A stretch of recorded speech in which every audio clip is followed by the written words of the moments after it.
విజ్ఞాన్ విద్యార్థులందరికీ శుభాభినందనలు. మీరంతా క్షేమంగా ఉన్నారని ఆశిస్తున్నాం. అట్లానే విద్యార్థుల తల్లిదండ్రులందరికీ నా హృదయపూర్వక నమస్సులు.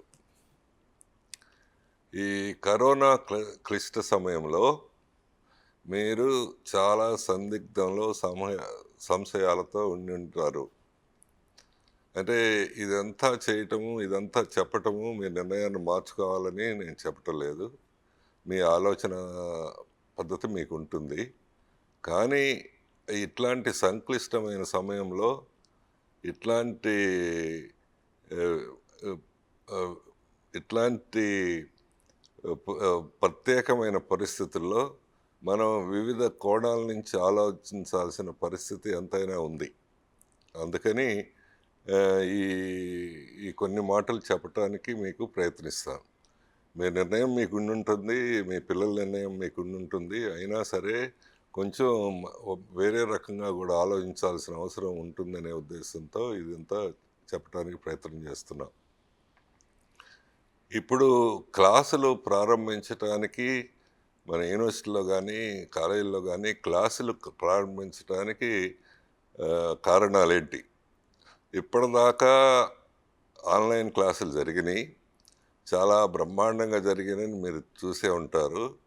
సో ఆన్లైనే కంటిన్యూ చేయొచ్చు కదా అని కూడా చాలామందికి అభిప్రాయం ఉంటుంది. ఈ ఆన్లైన్ క్లాసులు బ్రహ్మాండంగా జరగటానికి కారణం కూడా మీకు తెలిసే ఉంటుంది. ఈ గత 4-5 నెలల నుంచి అధ్యాపకులు నిరంతరం కృషి చేసి పొద్దున్నే 7 నుంచి సాయంత్రం 12 వరకు కృషి చేసి ఈ డిజిటల్ కంటెంట్ తయారు చేసి ఎవ్వరూ ఏ ఇన్స్టిట్యూట్లోనూ తయారు చేయలేనంత ఆకర్షణీయంగా తయారు చేసి పిల్లలకు అందించారు. వాళ్ళు దానివల్ల బాగా నేర్చుకున్నారు, మంచిది.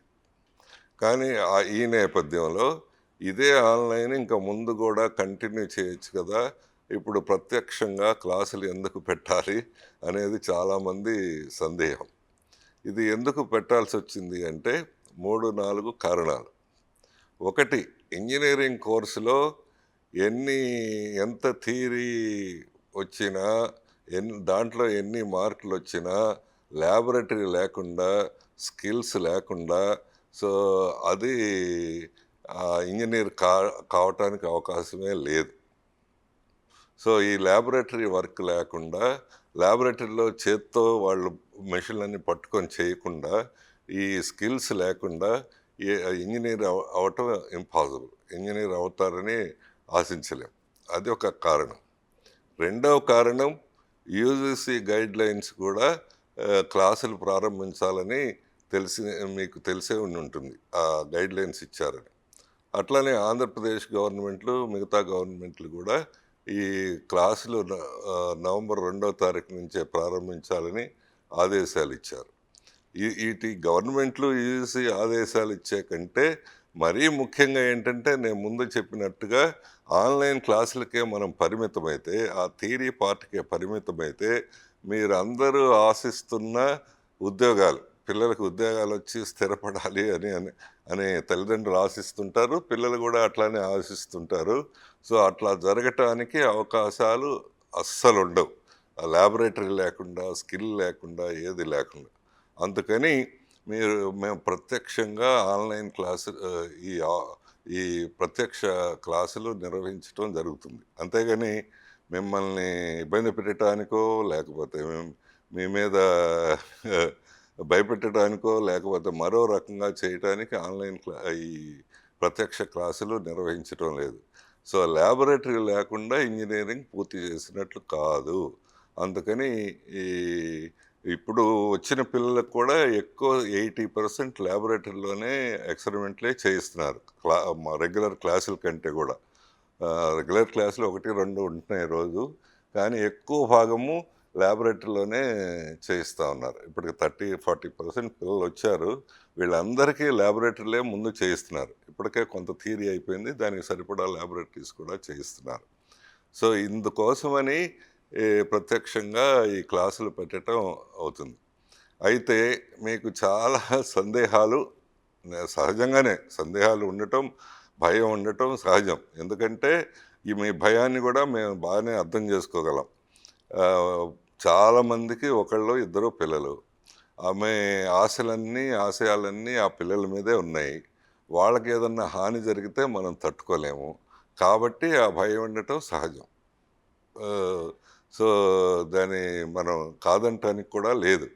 సో, ఆ భయం అట్లనే ఆ జాగ్రత్త ఉండటం గూడా ఉండాలని అనుకోవటం కూడా సహజం. దాన్నేం తప్పు పట్టట్లేదు మేము.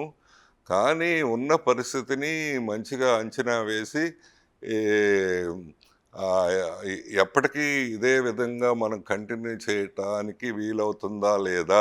అదొక ప్రశ్న.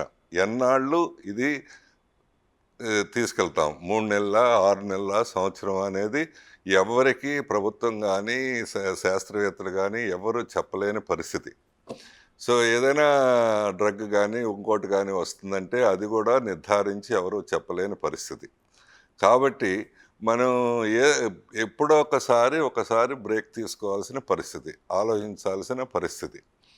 సో, కాబట్టి ఈ మిగతా అన్ని చోట్ల, అన్ని రంగాల్లోనూ చాలా వరకు యాక్టివిటీస్ జరుగుతున్నాయి. కాబట్టి పారిశ్రామిక రంగంలో చాలా ఫుల్ సైజ్ యాక్టివిటీ జరుగుతుంది. ఐటీ రంగంలో కూడా జరుగుతుంది. మార్కెట్‌లో మిగతా గుంపులుగానే ఎళ్తున్నారు.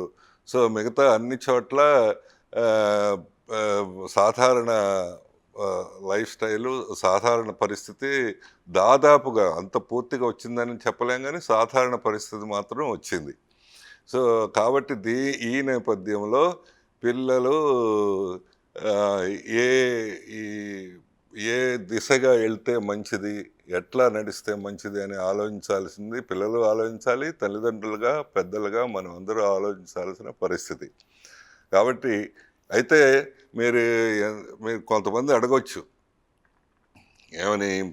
మీరు పిల్లల్ని పంపించినా మీరు ధైర్యంగా అది ఆహ్, ఎంత ఎంత జాగ్రత్తగా ఉంటారు?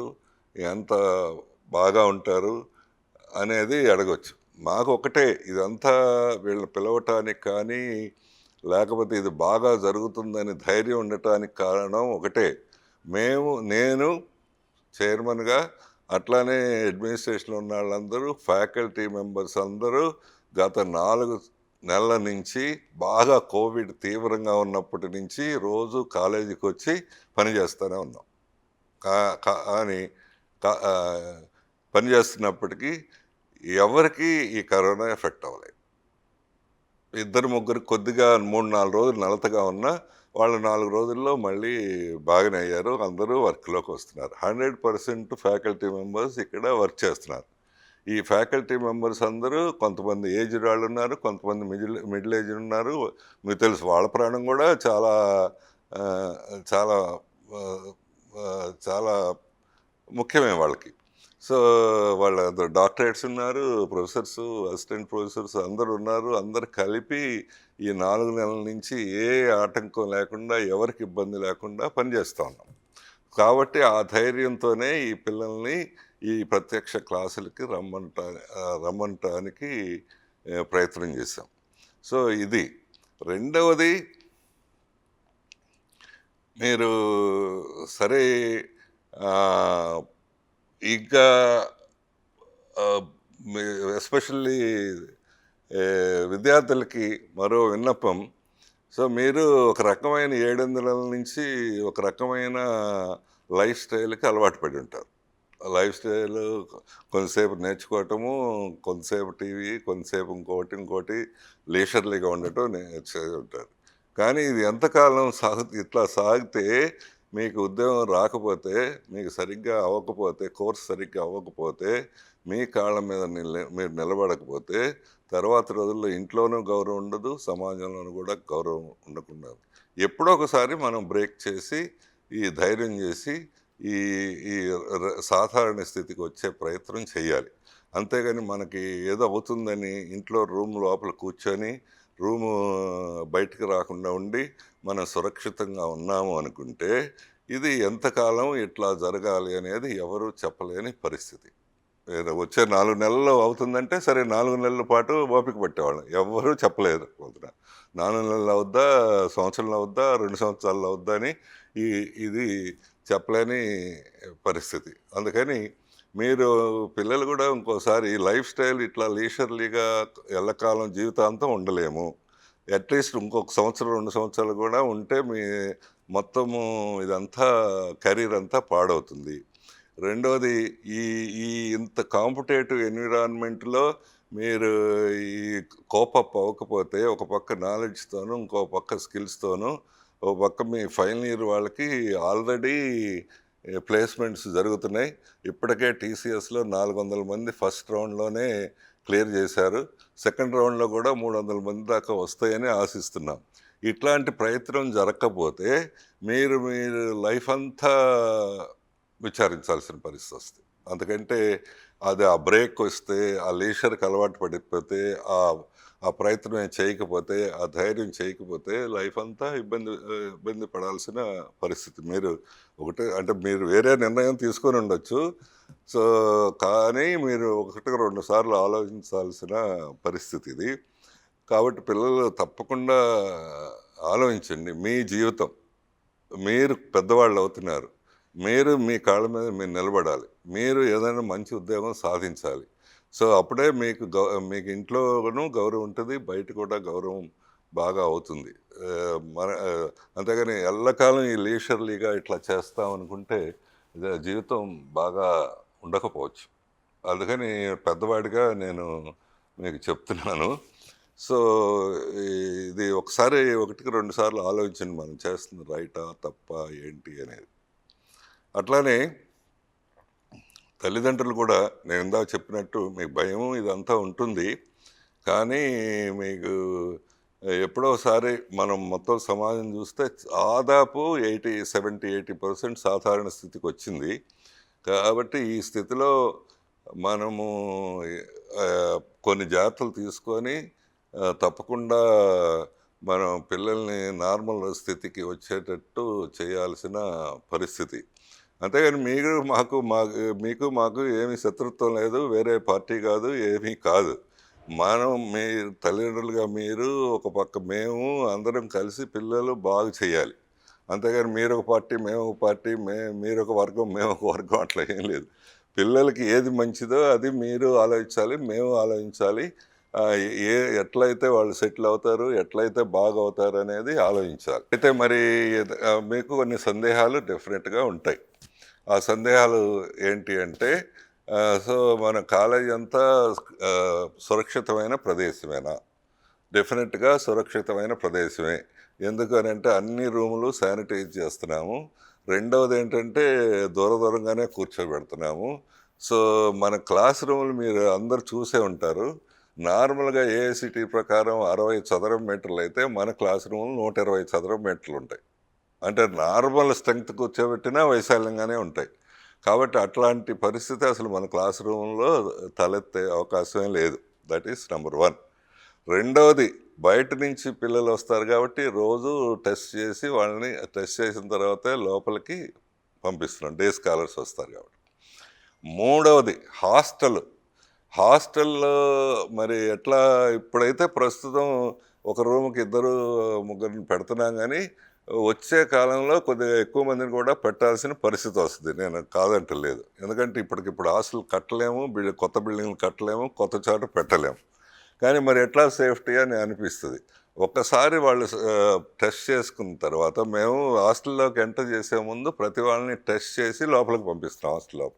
ఒకసారి టెస్ట్ చేసిన తర్వాత నెగిటివ్ అయిన తర్వాత లోపలికి వచ్చిన తర్వాత వాళ్ళందరూ నెగిటివ్ టెస్ట్లోనే ఉన్నారు. వాళ్ళందరూ సురక్షితంగా, పక్కన వాళ్ళు కూడా సురక్షితంగానే ఉన్నారు. కాబట్టి సురక్షితంగా ఉన్న వాళ్ళ మధ్యలో ముగ్గురున్నా, నలుగురున్నా ఏమీ అయ్యే పరిస్థితి ఉండదు. మన ఇంట్లో కూడా అదే పరిస్థితి కదా. ఒక అపార్ట్మెంట్లో ఉంటే ఒక రూమ్లో ఇద్దరు, ముగ్గురు ఉంటాము. హాల్లో భోజనాల దగ్గర అందరం కలుస్తాము. ఎందుకు సేఫ్టీ ఫీలింగ్ ఉంటుందంటే ఎవరికీ లేదు కాబట్టి ఇంట్లో ఎవరికి 5 మంది ఉంటే 5 మందికి ఎవరికీ లేదు కాబట్టి మనం సేఫ్టీగా ఉన్నట్టు. సో, అట్లానే హాస్టల్‌లో కూడా అదే. ఒకసారి వాళ్ళు హాస్టల్‌కి వచ్చే ముందు సరైన టెస్ట్‌లు అవన్నీ అనేవి చేస్తున్నారు. కాబట్టి అది మీరు ఇప్పటికైతే ఇద్దరు 2, 3 బెడ్లే పెద్ద రూములైనా 2, 3 బెడ్లు వేస్తున్నాము. ముందు ముందు రోజుల్లో అందరూ వచ్చినప్పుడు కొద్దిగా పెంచాల్సి ఉంటుంది. కానీ పెంచే ముందు అనేక జాగ్రత్తలు ఎవ్వరికి ఒక్కళ్ళకి కూడా పాజిటివ్ లేని వాళ్ళు ఒక్కళ్ళకి కూడా ఇబ్బంది లేని పరిస్థితుల్లోనే అట్లాంటి పరిస్థితి ఇంకొకటి బెడ్ పెంచాలన్నా సరే అట్లాంటి పరిస్థితి ఉంటేనే చెప్తాము, లేకపోతే వీలవదనే చెప్తాం. సో అది తర్వాత మీ వీటన్నిటికంటే ముఖ్యంగా తల్లిదండ్రులకు కానీ విద్యార్థులకు కానీ చెప్పేది ఏంటంటే, ఒకటి మేమేదో వేరే పార్టీయో వేరే మిమ్మల్ని పనిష్మెంట్ భయపెట్టడానికి ఏదో చేస్తున్నట్టు అనిపిస్తుంది. అది కాదు. మనందరం ఒకటే. మనందరం ముందుకెళ్ళాలి. అది ముఖ్యంగా. నేనే మీకు మీ మీ మీ అడ్వైజర్ని, మీ వెల్ విషర్ని, నేను కానీ టీచర్లు కానీ వాళ్ళందరూ మీ వెల్ విషర్స్. వాళ్ళే మీకు శత్రువులు కాదు, నేనే మీకు శత్రువులు కాదు. Let us think it, that is the basic thing. ఎందుకు ఇది చెప్తున్నాను పదే పదే అంటే, మీరు ఎవరో పిల్లలు ఇక్కడ బాగానే ఉంది అని టీవీలో మాట్లాడితే, అదే వీడియోలో మాట్లాడితే వాళ్ళ గురించి చెడ్డగా మాట్లాడారని విన్నాను. అట్లానే కాలేజీ వాళ్ళు ఏదో మేనేజ్ చేశారని విన్నాను. మేనేజ్ చేయాల్సిన పరిస్థితి మనకి ఎప్పటికీ లేదు. మీరు అట్లా అనుకున్నారంటే మిమ్మల్ని మీరే అవమానించుకున్న వాళ్ళు అవుతారు. మీరు అట్లాంటి అనెథికల్ సిస్టంలో ఉన్నారా, అట్లాంటి తప్పుడు సిస్టంలో ఉన్నారా అనేది. అయినా ఇదంతా చేయటానికి ఈ ఇన్స్టిట్యూషన్కి వచ్చే లాభం ఏంటి? డబ్బులుగా మీరు ఫీజులన్నీ కట్టారు. మీ క్లాసులు పెట్టినందువలన ఎక్స్ట్రా వచ్చే డబ్బులు కానీ లాభం కానీ ఏం ఉండదు. ఓన్లీ థింగ్ ఈజ్ మీరందరూ ఏ పరిస్థితుల్లో ఇంత క్లిష్ట సమయంలో కూడా నష్టపోకూడదని, ఈ ఉద్యోగాల దగ్గర కానీ కోర్సుల దగ్గర కానీ నష్టపోకూడదని. అంతేగాని మానిటరీగా డబ్బుల పరంగా ఈ క్లాసులు పెట్టినందువలన నష్టము లాభం లేదు. మీరు అట్లా ఆలోచించడం అనేది పొరపాటు అవుతుంది.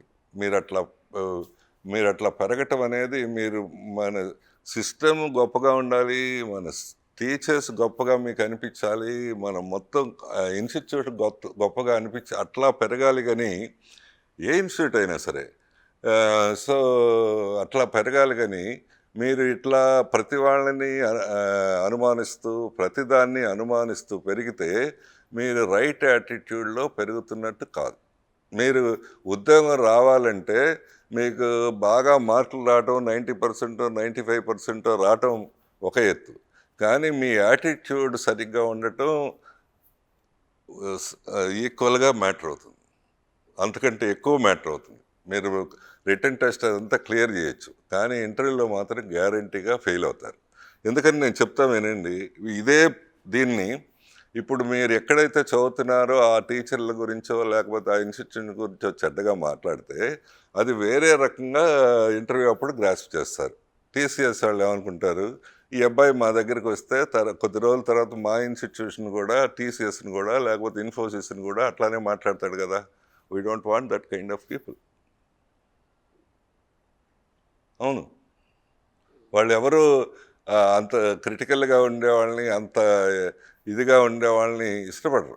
ఏ ఇంటర్వ్యూలో కాదు, టెస్ట్ చేస్తారు డెఫినెట్గా. మీ మైండ్ ఏంటి, మీ తల్లిదండ్రుల గురించి మీ భావన ఏంటి, టీచర్ల గురించి మీ భావన ఏంటి, ఇన్స్టిట్యూషన్ గురించి మీ భావన ఏంటి, మీ ఫ్రెండ్స్ గురించి మీ భావన ఏంటి అనేది టెస్ట్ చేస్తారు యాటిట్యూడ్స్లో.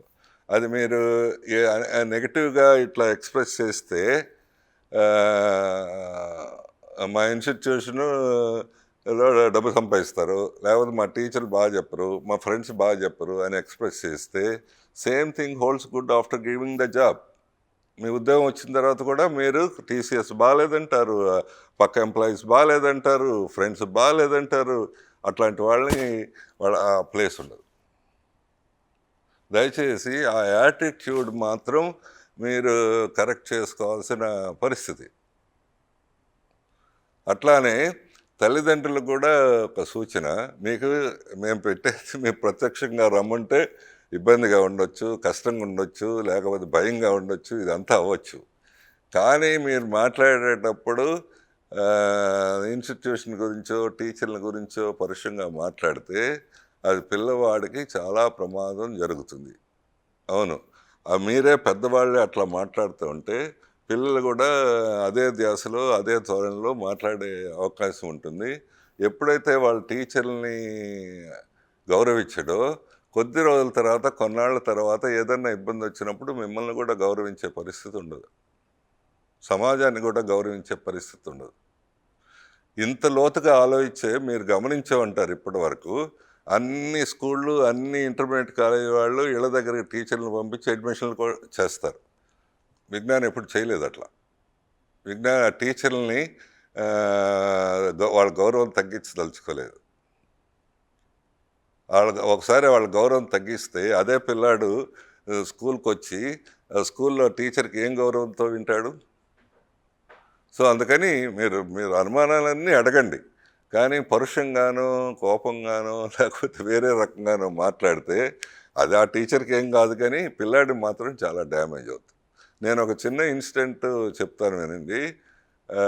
మా పిల్లలు నేను పూర్తిగా వాళ్ళు ఏం చదువుతా అంటే అది అదంతా చెప్పేవాడిని. మీ అందరికీ తెలిసిందే మా అబ్బాయి ఎంపీ, నర్సరావుపేట లోక్సభ ఎంపీ ఇదంతా. ఎప్పుడూ ఏమీ అనలేదు. ఏ కోర్స్ తీసుకుంటావు అన్నా, లేకపోతే ఏం చదువుతావు అన్నా ఏం అనలేదు. ఒకే ఒక్కసారి జీవితంలో సెవెంత్ క్లాస్‌లో ఉన్నప్పుడు వాళ్ళ టీచర్‌ని గురించి కొంచెం పరుషంగా మాట్లాడితే ఫస్ట్ టైం కొట్టాను. కొట్టాను ఆ అబ్బాయిని. I'm against that. బట్ నేను తట్టుకోలేకపోయాను. వాళ్ళ టీచర్‌ని గురించి అట్లా మాట్లాడుతుంటే. దట్ ఈస్ హౌ అబ్బాయి ఇప్పుడు బాగా అయ్యాడు. 10 మందితో బాగానే ఉంటున్నాడు. మంచిగానే ఉంటున్నాడు. That's different. So that is how you have to build the character. అంతేగాని మనం ఫీజు కట్టాం, మనం ఏదైనా మాట్లాడొచ్చు, లేకపోతే మన పేరెంట్స్‌గా ఏదైనా మాట్లాడొచ్చు, లేకపోతే ఎవరితోనా ఏదైనా ఇబ్బందిగా హర్ట్ చేసినా నాకేం కాదు, మీకేం కాకపోవచ్చు. కానీ డ్యామేజ్ అంతా పిల్లలకి జరుగుతూ ఉంటుంది. అదే తల్లిదండ్రులుగా అది మాట్లాడుతుంటే అది కరెక్టే అనుకుంటారు పిల్లలు. మీరు చాలా సందేహాలుంటాయి, చాలా అప్రహెన్షన్స్ ఉంటాయి, చాలా ఉంటాయి. కానీ అవన్నీ వీలైనంత వరకు నివృత్తి చేసుకోవటానికి, వీలైనంత వరకు సేఫ్టీగా ఉండటానికి ప్రయత్నం చేయటం మంచిదే. నేను కాదను. మీ మీ భయం కూడా నాకు తెలుసు. పదే పదే మళ్ళీ చెప్తున్నాను. ఒకళ్ళో ఇద్దరు పిల్లలు కాబట్టి చాలా భయంగా ఉండటం సహజం. కానీ ఎన్నాళ్ళు ఇది సాగిస్తాం? ఎంతవరకు చేస్తాం? సో, ఇది మనం అంత అన్నాళ్ళు ఇంకొక 6 నెలలు, 9 నెలలు పొడిగిస్తే ఏ అది ఏమన్నా అప్పటికైనా పరిష్కారం అవుతుందా? దీనికి వీటి దేనికి జవాబులు లేని ప్రశ్న. సో, అది మళ్ళీ మళ్ళీ చెప్తున్నాను విద్యార్థులకు ముఖ్యంగా మీరు చదవటము ఇదంతా ఇంపార్టెంటు. సో, ఈ స్కిల్స్ డెవలప్ చేసుకోవటం ఈక్వల్ ఇంపార్టెంట్ అదొకటి. దానికోసం తప్పకుండా ల్యాబొరేటరీస్ రావాల్సిందే. రేపు పరీక్షలు కూడా వర్చువల్‌గా రాయాల్సిందే ఇదంతా. తర్వాత అంతకంటే మించి మీ యాటిట్యూడ్స్ బిల్డ్ చేసుకోవాలి. నేను ఆ మధ్యలో పేపర్‌లో కూడా రాశాను. ఎందుకు అవసరము ప్రత్యక్షంగా తరగతులు అని మీరు చదివే ఉంటారు. సో, ఎందుకు అవసరం అంటే 4, 5 కారణాలు. ఒకటి ఇంజినీరింగ్ పిల్లలకి ఈ స్కిల్స్ ల్యాబొరేటరీస్ అవసరం. రెండోది క్యాంపస్ లైఫ్ అనేది ఇంపార్టెంట్. మీరు పక్క వాళ్ళతో ఎట్లా మెలుగుతున్నారు, ఎట్లా మాట్లాడుతున్నారు, ఫ్రెండ్స్‌తో ఎట్లా ఉంటున్నారు, that is more interesting. That develops lot of your personality. And మూడోది నలుగురిలో కలిసి జీవించటం. That also develops right attitudes. So, ఇవన్నీ అయితేనే మీరు పరిపూర్ణమైన వ్యక్తిత్వంతో అవుతారు. అప్పుడే మీకు ఉద్యోగాలు అందరూ మీకు కానీ, మీ తల్లిదండ్రులందరికీ మెయిన్ ఆబ్జెక్టివ్ ఏంటంటే ఉద్యోగం రావాలి, నిలబడాలి. మీ కాళ్ళ మీద మీరు నిలబడాలి. ఆటికి చదువు, నాలెడ్జ్ ఒకటి ఉంటే చాలు. చాలదు. ఈ ఈ ఈ యాటిట్యూడ్స్ కూడా డిఫరెంట్‌గా అవ్వాలి. మీకు తెలిసే ఉండి ఉంటుంది. రీసెంట్‌గా ఒక 5, 6 రోజుల కిందట వైజాగ్ మన విజ్ఞాన్ కాలేజీ నుంచి 15 మంది అమెజాన్‌లోను, సిస్కోలోను 19 lakhs జాబ్‌కి సెలెక్ట్ అయ్యారు. 19 lakhs. మీరందరూ టీసీఎస్, ఇన్ఫోసిస్ ఇవన్నీ 4, 5 lakhs జాబ్స్. వాళ్ళు 15 మంది 19 lakhsకి సెలెక్ట్ అయ్యారు. అది రేపల్లిలో నేను పేపర్లో కూడా రాస్తాను. వాళ్ళు అయితే మీకు ఏమనిపిస్తుంది అక్కడి నుంచి సెలెక్ట్ అయ్యారంటే, వీళ్ళు ఏదో ఐఐటి మిస్ అయిన వాళ్ళు, లేకపోతే ఎంసెట్లో 4000 5000 ర్యాంక్ వచ్చిన వాళ్ళు, మనకంటే చాలా ముందున్నాళ్ళు, అట్లా చాలా తెలివైన వాళ్ళు అయి ఉంటారు అనిపిస్తుంది. న్యాచురల్గా ఐఐటీలో కొద్దిమందికి వస్తాయి అట్లాంటివి, లేకపోతే మంచి ర్యాంకులు వచ్చిన వాళ్ళకి, ఎంసెట్లో 2000 3000 ర్యాంకులు వచ్చిన వాళ్ళకి అట్లాంటివి వస్తాయని మీరు మీ తల్లిదండ్రులు అందరూ నమ్ముతూ ఉంటారు. కానీ జరిగింది ఏంటంటే, ఈ 15 మందిలో 6 మందికి ఎంసెట్లో ర్యాంకే రాలేదు, 1,00,000 ర్యాంక్ కూడా రాలేదు. మేనేజ్మెంట్ కోటాలో చేరారు. మిగతా 8-9 మంది 10,000 లోపు ర్యాంక్ ఎవరికి రాలేదు. అందరికీ 15,000 20,000 ర్యాంకులే వచ్చినాయి ఎంసెట్లో.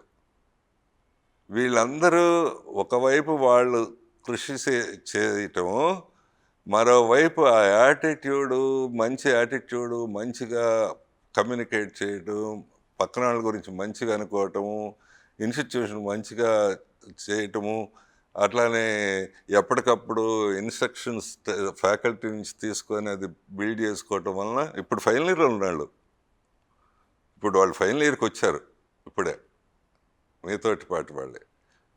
సో వాళ్ళు యూ కెన్ ఇమాజిన్ వాళ్ళు ఏ ఎంసెట్లో ఏ ర్యాంక్ రాకుండా, లేకపోతే కనీసం 5,000 ర్యాంక్ అట్లాంటివి కూడా లేకుండా, వాళ్ళు ఎన్ఐటీలో చేరిన వాళ్ళకంటే ముందు వెళ్ళారు, ఐఐటీలో చేరిన వాళ్ళకంటే కూడా ముందుకు వచ్చారు.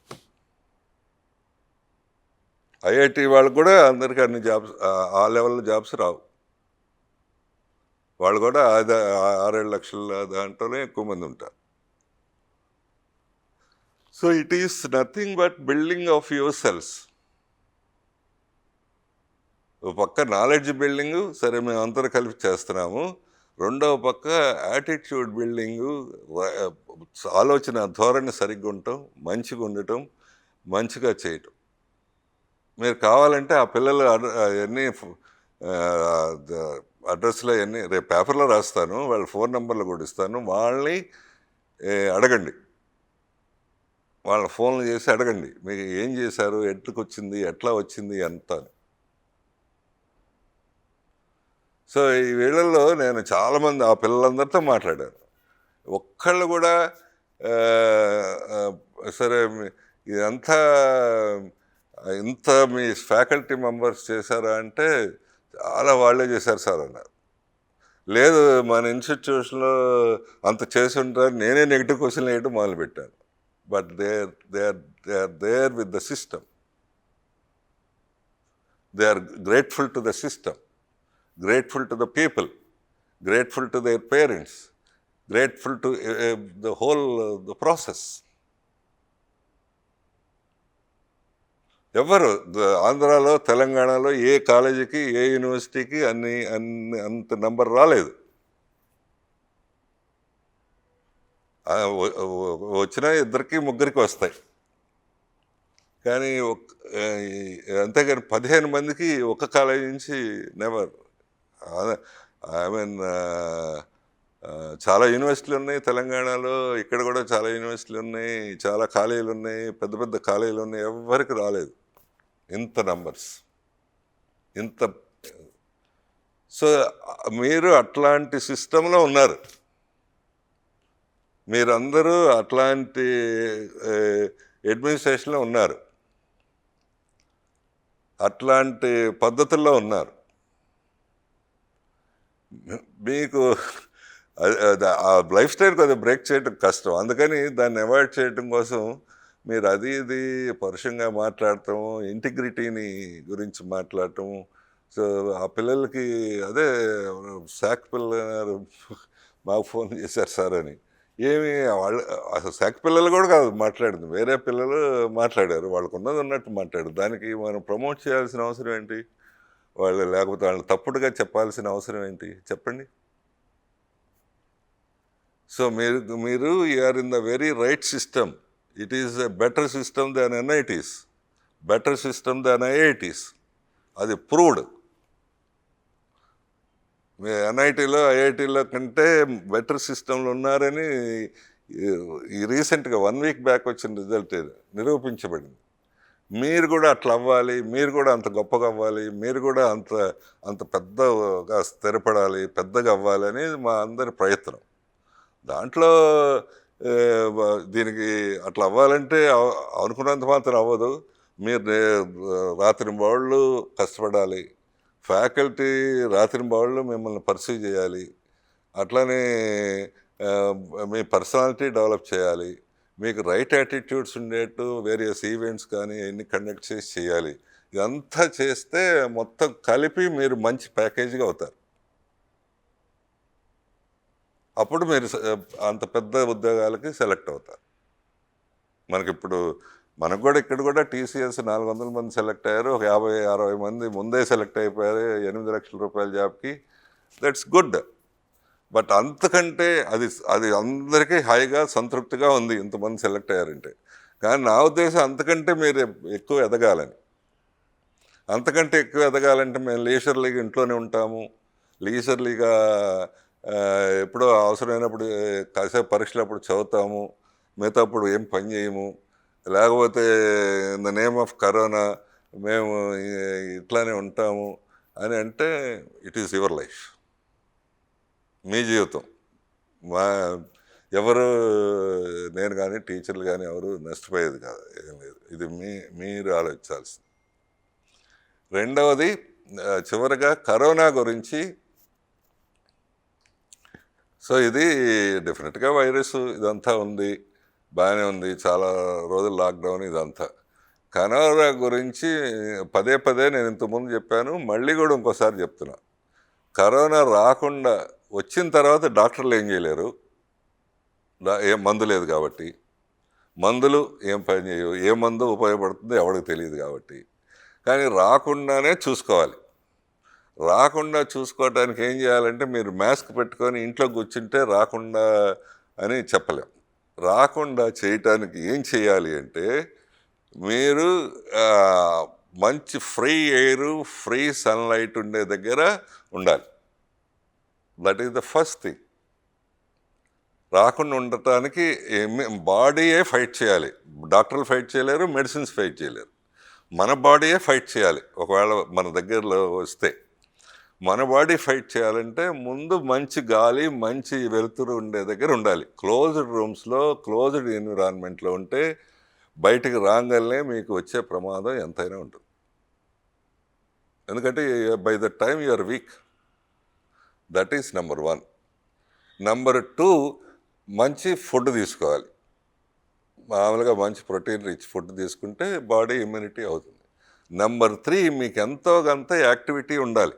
ఏదో ఒక యాక్టివిటీ, నడవటమో, లేకపోతే క్లాస్ టు క్లాస్ తిరగటమో, ల్యాబొరేటరీలో పని చేయటమో, లేకపోతే గేమ్స్ ఆడటం, ఏదో ఒక యాక్టివిటీ ఉండాలి. అప్పుడు బాడీ రిజూనేట్ అవుతుంది, బాడీ సర్క్యులేటరీ సిస్టమ్ అదంతా బెటర్ అవుతుంది. అప్పుడు ఇమ్యూనిటీ సిస్టము, మీ డైజెస్టివ్ సిస్టమ్ అన్నీ బెటర్ అయ్యి ఇమ్యూనిటీ పెరిగి మంచిగా అవుతారు. Only preventive thing. అసలు మాస్కులు, there is lot of controversy with the mask.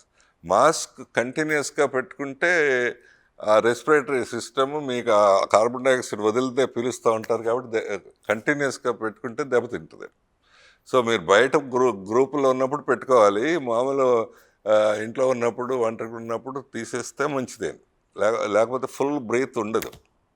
మీరు మాస్కులు ఉంటేనే నాకు రాదు అనుకుంటే కూడా అది అంత కరెక్ట్ కాకపోవచ్చు.